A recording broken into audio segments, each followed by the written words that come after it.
Yeah. A question about ijtihad. Right, okay. You spoke about the importance of keeping Islam within its context. I seem to recall that the door of ijtihad is closed. Right. Is that still the case today? Yeah, that statement of the door of ijtihad is closed is radically misinterpreted. Right? That's never been. There's degrees of ijtihad, and the scholars they speak about a type of legal ijtihad which is called ijtihad al-mutlaq. So there's a type of legal reasoning which is known as al-ijtihad al-mutlaq, which is absolute ijtihad, which allows for the possibility of new legal schools emerging that are equivalent in legal value to like the Hanafi or the Maliki, the Shafi or the Hanbali school. That door to ijtihad that allows for the emergence of new schools, legal independent juridical schools, that door has been closed since the 5th century, right?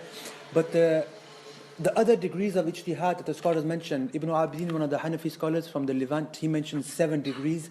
The other 6 are still open. And the scholars have been functionally performing the duty of ijtihad in every century. It's never been the case that... and in fact, Imam al-Suyuti in the 10th century, one of the Egyptian scholars, Abdurrahman ibn Abi Bakr al-Suyuti, he has a book called... which is الرد على من أخلد إلى الأرض وقال أن باب الاجتهاد قد سد. Right? He said he has a refutation against those who say that the gates of ijtihad have been shut. And what he says in there is that certain types of ijtihad have been delimited for preserving the continuity and the community of Orthodox Islam, but the gate of ijtihad can never be shut, because that would indicate that Islam is decontextualized. You know, for example, on the one hand, there's a principle of law that says الشريعة صالحة لكل زمان ومكان. The Sharia is suitable for every time and place. And on the other hand, we say the door of ijtihad is closed. There's a contradiction between the two notions. If it's suitable, it has to be made suitable. And that's performed through tajdeed and through ijtihad and through these multiple functions. If ijtihad is in the realm of doctrine, it's called tajdeed. If it's in the realm of law, they call it ijtihad. If it's in the realm of tasawwuf, they call it wajibul waqt, right? And so on. So there's different manifestations or terms, but the function has been actively performed since the very earliest period. And if you look at our legal history, so that statement was made in the 6th century, 7th century, in the 600s, Islamic century. Since the 7th century, the amount of legal verdicts that have emerged on the basis of ijtihad have been in the tens of thousands. So even once that statement had emerged, scholars were still performing the function, which means that statement has a very specific meaning. It's related specifically to ijtihad al-mutlaq. Yeah. That's very misinterpreted, unfortunately. People don't understand.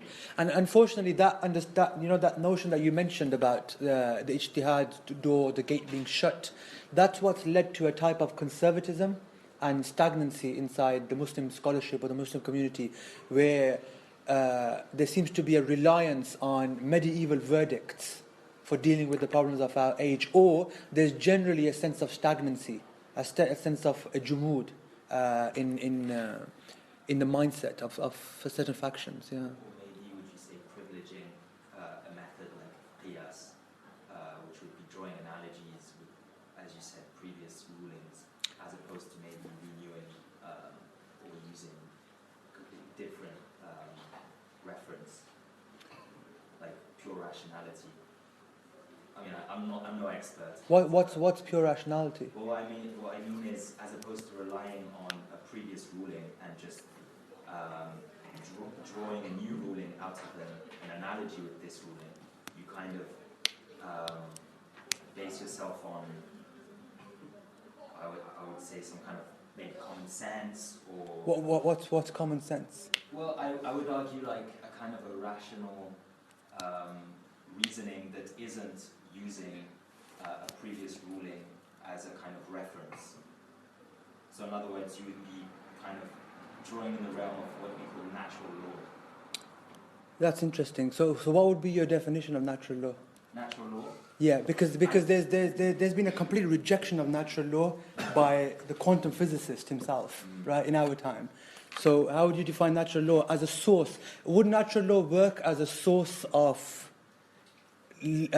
Sharia law or Islamic legal system or an Islamic legal injunction, does it stand as a source or does it not?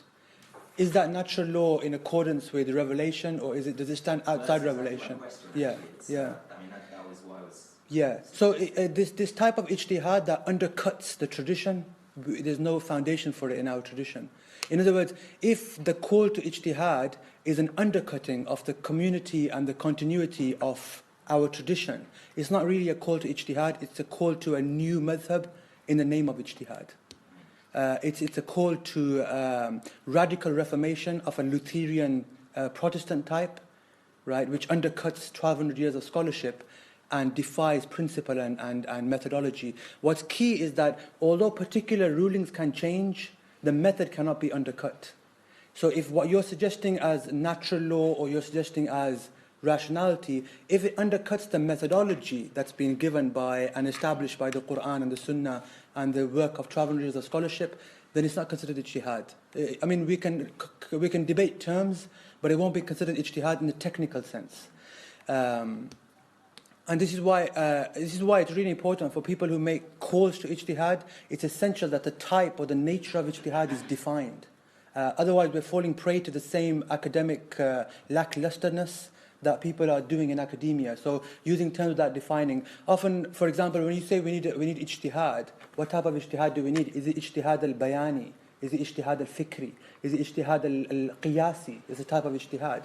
Is it ijtihad al-fiqhi? Right? And then in the realm of ijtihad al-fiqhi, we're speaking about multiple categories. Each category has its own principles. The principles, a principle, by the way, by definition, is that which is not subject to change. Values can change. And this is why modernism replaced the word principle with the word values, because you can have your values and I can have mine. My culture can have its values, your culture can have its values. But principles don't change, they're universal.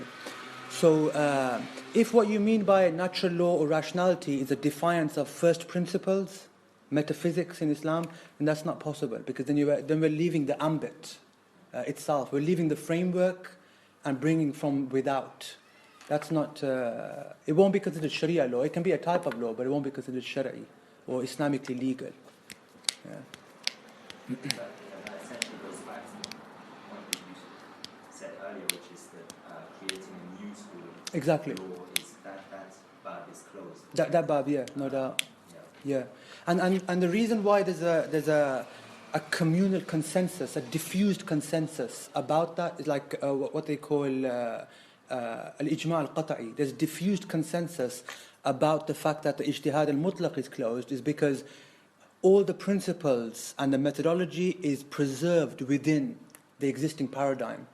And so there's no need to take from without. But within the existing paradigm, there's scope and flexibility and versatility of unimaginable breadth and largesse. There's much scope for that.